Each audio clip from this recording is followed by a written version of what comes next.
పేరు నాని అంతా పేరు నాని అంటారు కదండి. ఈయన పేరుని వెంకట్రామయ్య. ఇంట్లో చిన్నప్పుడు ముద్దుగా మనకు ఉంటారు కదా, పిలుచుకుంటాం కదా, నాని, చిన్న, బుజ్జి ఇలా పిలుస్తాం కదా మనం, చంటి.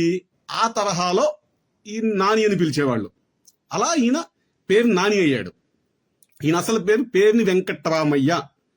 ఈయన పుట్టుపూర్వోత్తరాలు, ఈయన తండ్రి దగ్గర నుండి కూడా మొత్తం నాకు తెలుసు. విన్నకోట వాస్తవ్యులు ఈ కుటుంబం.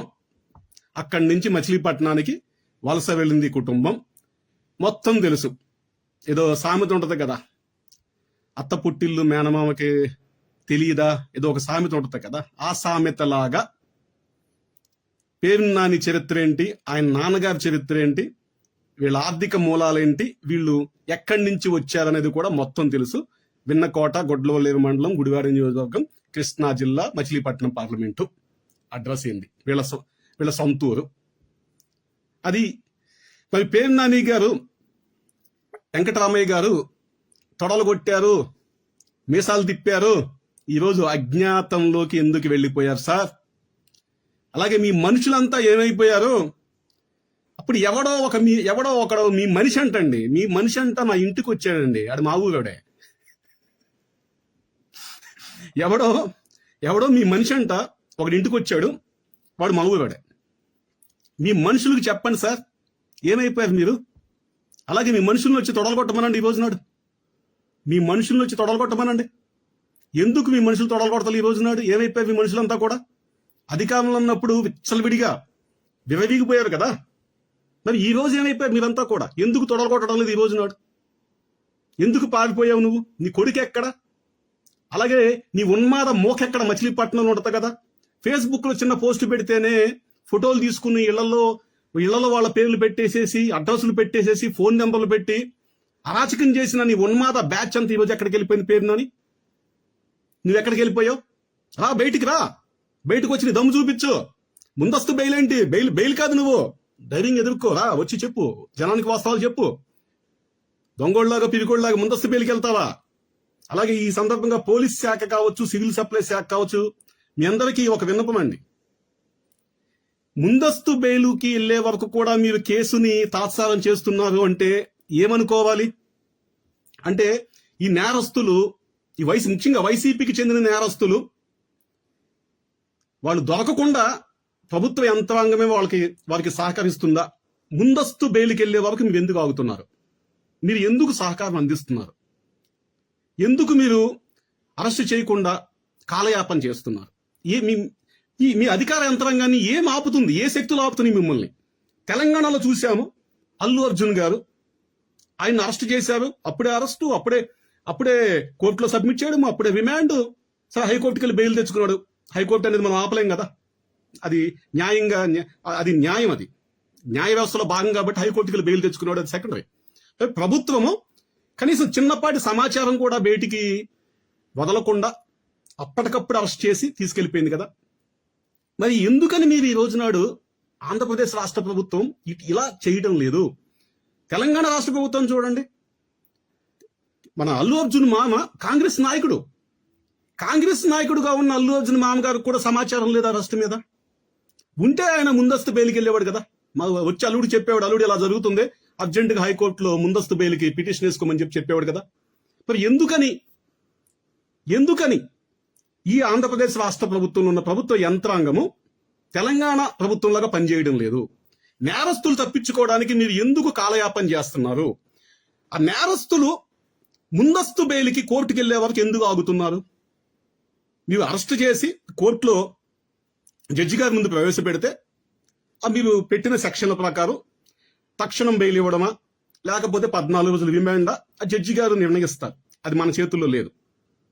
మీ పరిధిలో మీరు న్యాయంగా న్యాయ ప్రక్రియని అనుసరించి మీరు అరెస్ట్ చేస్తే జరుగుతుంది. తర్వాత హైకోర్టుకి వెళ్తారో, సుప్రీంకోర్టుకి వెళ్తారో, బెయిల్ తెచ్చుకోరా, అదంతా సెకండరీ విషయం అంతా కూడా. అసలు అరెస్ట్ కాకుండానే నేరస్తుల్ని ఈ రోజు నాడు ఈ విధంగా వదిలేయడమే, ఇదంతా వదిలేయడమే. అరెస్ట్ కాకుండా వదిలేయడమే. ముందస్తు బెయిల్ అంటే తెచ్చుకుంటారు వీళ్ళు, డబ్బులు పెడతారు, వాదిస్తారు, లాయర్లు పెట్టుకుంటారు. అంటే కనీసం ఒక్కరోజు కూడా, ఒక పూట కూడా వాళ్ళని జైలుకి పంపకుండా, జైల్లో లేకుండా చేయాలని చెప్పి మన ఆంధ్రప్రదేశ్ రాష్ట్ర ప్రభుత్వ యంత్రాంగం ఎందుకు ఆ వైసీపీ నేతలకు సహకరిస్తుంది. అదేవిధంగా జనసేన నేతలు కావచ్చు, బీజేపీ నేతలు కావచ్చు, తెలుగుదేశం పార్టీ నేతలు కావచ్చు, ఇటువంటి కేసులు ఎక్కడన్నా ఎవరైనా దొరికితే తక్షణం మీరు స్పందిస్తున్నారు కదా. చాలా ఇమీడియట్ యాక్షన్, చాలా ఫాస్ట్ గా రియాక్ట్ అయిపోతున్నారు. తెలుగుదేశం వారు కావచ్చు, జనసేన వారు కావచ్చు, బీజేపీ నేతలు కావచ్చు, వాళ్ళకి అర్థం కాదు ఏంటంటే మేము అధికార పార్టీలో ఉన్నామా, ప్రతిపక్షంలో ఉన్నామా అన్నట్టుగా వాళ్ళ మీద యాక్షన్ ఉంటుంది.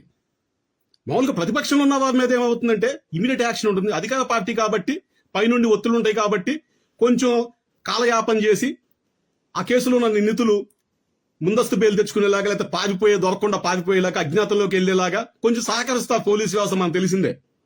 మరి ఈరోజు జనసేన, బీజేపీ, తెలుగుదేశం పార్టీ నేతల మీద ఏమో immediate action, spot action, arrest చేసేయండి, కోర్టులో ప్రవేశపెట్టేసేయండి. మరి వైసీపీ నేతల దగ్గరకు వచ్చేటప్పటికి అరెస్టు లేదు, ఏమీ లేదు, ముందు లీకులు ఇవ్వడము, ఒక వారం 10 రోజుల పాటు కాలయాపన చేయడం, చక్కగా వాళ్ళు తిరుగుతూ ఉంటారు, అజ్ఞాతంలోకి పోరు, కోర్టుకి వెళ్ళిపోతారు, ముందస్తు బెయిల్ కోసం అప్లై చేసుకుంటారు, అది డిలే అయితే అప్పుడు అజ్ఞాతంలోకి వెళ్తారు. ఎందుకు మీరు ఇంత తాత్సారం చేస్తున్నారు? మీకేం జరుగుతుంది? మిమ్మల్ని ఆపుతున్న శక్తులు ఏమున్నాయి? పవన్ కళ్యాణ్ గారు కూడా చెప్పారు కదా కలెక్టర్ మీటింగ్ లో, మీకేమన్నా పొలిటికల్ ప్రెజర్ ఉందా అని చెప్పేసి. మరి మీకేమన్నా పొలిటికల్ ప్రెజర్ ఉంటే ప్రభుత్వాన్ని చెప్పండి, పవన్ కళ్యాణ్ గారు చెప్పండి, మన హోంమంత్రి గారు చెప్పండి, ముఖ్యమంత్రి గారు చెప్పండి, అయ్యా మాకు ఈ విధంగా ఉంది, ఈ విధంగా మా మీద ఒత్తిడి వస్తుంది, లేదా గోండాలు ఈ విధంగా బెదిరిస్తున్నారు, చంపేస్తాను మమ్మల్ని, మా బిడ్డలను చంపేస్తాను బెదిరిస్తున్నారు, ఈ విధంగా మేము ఒక టార్చర్ మాకు పైనుంచి వస్తుంది కాబట్టి మేమేం చేయలేకపోతున్నాం చెప్పేసి చెప్పండి ప్రభుత్వాన్ని. చెప్తే అప్పుడు పవన్ కళ్యాణ్ గారు, అలాగే హోంమంత్రి గారు, ముఖ్యమంత్రి చంద్రబాబు నాయుడు గారు ఏ విధమైన చర్యలు తీసుకోవాలో ఆ యాంటీ సోషల్ ఎలిమెంట్స్ మీద ఆ విధమైన చర్యలు తీసుకుంటారు. మీ వల్ల కాకపోతే చెప్పండి. ఈ విధంగా నేరస్తులు తప్పించుకునేలాగా వారందరికి సహకరించుకుంటూ, ముఖ్యంగా వైసీపీ వారికి పూర్తిగా సహకారం అందిస్తూ ఇంక ప్రభుత్వాన్ని నడపడం ఎందుకు, ఈ కూటమి ప్రభుత్వాన్ని నడపడం ఎందుకు చెప్పండి.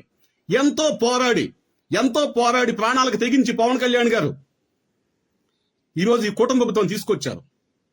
ఒక పొత్తుని ఆయన ఏర్పాటు చేశారు, బీజేపీని తీసుకొచ్చారు. ఇంత కష్టపడి ప్రభుత్వాన్ని ఏర్పాటు చేసినప్పుడు అలాగే తెలుగుదేశం వారు సర్వశక్తులు ఒడ్డి ఎలక్షన్ చేశారు, ఆర్థిక వనరులు తీసుకొచ్చారు, అన్ని 3 పార్టీలు కలిసి ఎంతో కష్టపడి ప్రభుత్వాన్ని తీసుకొస్తే ఈ రోజు నాడు మీరు అధికారాన్ని తీసుకెళ్లిపోయి వైసీపీ నేతలు కాపాడడానికి వాడుకుంటుంటే ఇంక ఈ కూటమి ప్రభుత్వం ఎందుకు నడుస్తున్నట్టు? పరోక్షంగా వైసీపీ ప్రభుత్వం ఈ రోజు అధికారంలో ఉన్నట్టు. పేరుకే ముఖ్యమంత్రి గారు, పేరుకే ఉప ముఖ్యమంత్రి గారు, పేరుకే హోంమంత్రి గారు. మరి ప్రభుత్వ యంత్రాంగం అంతా కూడా వైసీపీ నేతలకి బాగా ఊదుతూ వారికి అనుకూలంగా పనిచేసుకుంటూ ఉన్నప్పుడు ఇంక ప్రభుత్వం ఎందుకున్నట్టు?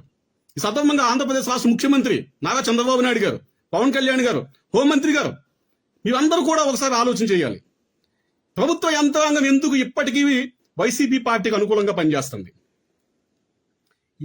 ఇప్పటికీ వాళ్ళు ఆ యంత్రాంగంలో మొత్తం కాదు, అందరూ కాదు, కొంతమంది, ఆ కొద్ది మంది యంత్రాంగం ఎందుకు ఇలా వాళ్ళు పనిచేస్తున్నారు? వారి మీద మీరు ఏ విధంగా చర్యలు తీసుకుంటారు? వారితో మీరు ఎలా పని చేపిస్తారో చేపించండి.